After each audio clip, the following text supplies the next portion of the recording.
안녕하세요. 김동섭입니다. 10월 7일 아침 시황하도록 하겠습니다. 오늘 새벽에 끝난 미국 시장은 어제 오늘 이틀 연속 하락했죠. 어제는 장 초반에 하락했던 것을 낙폭을 축소하면서 끝나서 소폭 하락으로 마감했고요. 오늘은 장 초반에는 별 하락이 없다가 장 끝나는 데까지 계속 하락하면서 마감하는 그런 상황이었습니다. 어제 하락폭을 일부 메워준 상황이다 이렇게 해석을 해야 되겠죠. 왜냐면 어제 하락폭을 다시 회복했기 때문에 그 부분을 좀 메우고 끝난 거다 이렇게 보시면 될 것 같은데요. 미국 시장은 사실 요 근래 상승도 아주 급등됐었고 지금 하락도 하고 있지만 사실 재료는 없어요. 재료는 없는 게 아니라 특이한 거죠. 급등 경우에는 아시겠지만 경기 침체 우려로 인해서 금리 인하 가능성. 예를 들어서 호주 중앙은행이 금리를 빅 스텝을 할 줄 알았더니 베이비 스텝을 했더라. 미국도 그럴 수도 있다. 이래서 주가를 끌어올리는 모습이 있었거든요. 그러니까 완전히 재료가 없는 상황에서 기대감, 또 월가 예측 이런 거였는데요. 오늘도 미국 시장은 큰 재료는 없었어요. 다만 7일 오늘 밤이죠. 오늘 밤 미국 노동부에서 공개할 9월 고용 동향을 좀 기다리고 있다고 하네요. 거기에 따라서 시장 방에서 좀 나올 수 있다라는 거고요. 그렇다고 하더라도 이제 이거를 뭐냐면 고용이 좋으면 금리 인상을 강하게 해도 상관없어 이런 분위기인 거고, 고용이 나쁘면 혹시 또 금리 조절이 있을 거 아닌가 이런 얘기를 할 수 있겠죠. 근데 연준은 아시겠지만 계속해서 인플레이션 잡을 때가 아닌 고금리를 계속 유지할 거고 금리를 올려야 한다는 얘기를 하고 있는 판국이기 때문에 왜 자꾸 그런 해석을 하는지를 좀 이해할 수 없는 부분이다. 이런 말씀 좀 드리고 싶고요.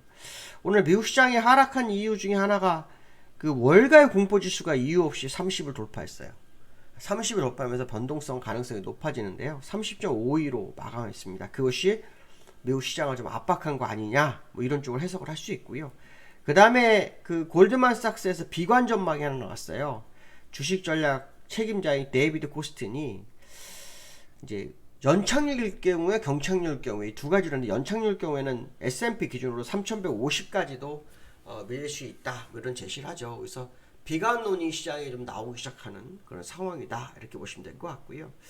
오펙 플러스에서 그 원유 감산 얘기가 있었죠. 원유 감산 얘기가 있었는데 하루 200만 배럴, 하루 200만 배럴은 없었죠. 거의 100만 배럴이나 50만 배럴 이런 식으로 감산했지 200만 배럴을 감산한 게 없었거든요.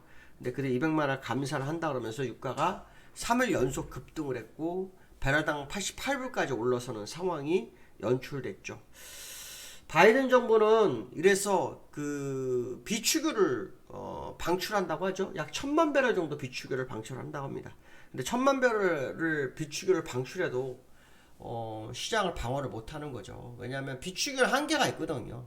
원유는 그래도 계속 생산할 수 있지만 비축유는 가지고 있던 걸 내놓은 게 또 한계가 있기 때문에 아마 이 원유로 인한 원유 가격은 계속 오를 수밖에 없지 않느냐. 골드만삭스에서는 원유 연말에 한 110불 얘기하고 있는데요. 저는 원유가 140불을 꼭 가야 한다고 보거든요. 왜냐하면 기술적인 부분도 있지만 겨울이 되면서 러시아가 유럽을 압박하는 게 높거든요. 그런 부분을 본다 그러면은 유가의 진정한 상승은 10월, 11월, 12월 이렇게 3개월이 되지 않을까 하는 생각을 한번 해봅니다. 개인적 생각이에요. 틀릴 수 있지만 개인적으로 그런 생각을 한번 해본다. 이런 말씀 좀 드리고 싶고요. 어쨌든 미국 시장은 현재 특별한 이슈는 없어요. 이슈는 없는데 상승의 이유는 금리 조절 가능성에 대한 부분, 그렇죠? 하락의 이유는 원래 금리 인상을 하고 있기 때문에 긴축에 대한 우려가 이 정도라고 보시면 되지 않을까 이렇게 판단을 쓰고 있고요. 지수를 보시면 다우는 1.15% 빠졌고 나스닥은 0.8% 빠졌네요. 0.68% 빠졌네요. 다우 차트를 한번 보시면요. 다우 차트는 일봉으로 보면 별 의미 없어요. 예.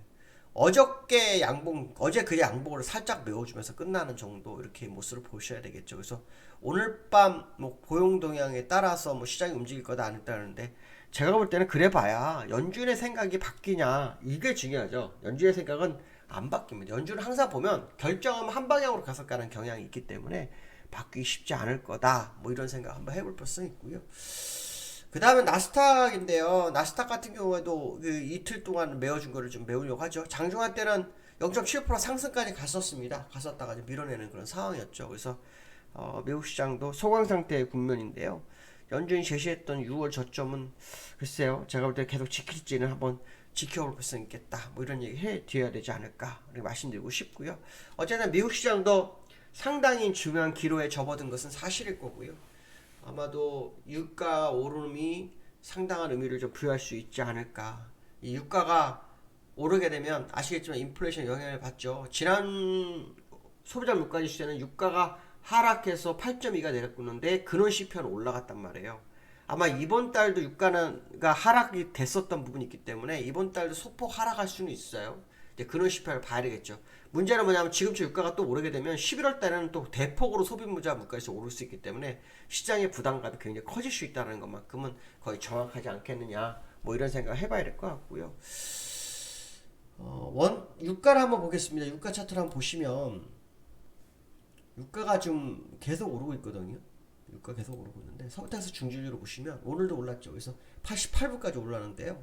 지난달에 평당가가 그 76불에서 고점이 76불을 저점 76불, 고점이 90불이었어요. 그러니까 거의 한 3불 정도 됐었거든요. 근데 지금은 저점이 얼마냐면 80불이고요. 벌써 88불이니까요.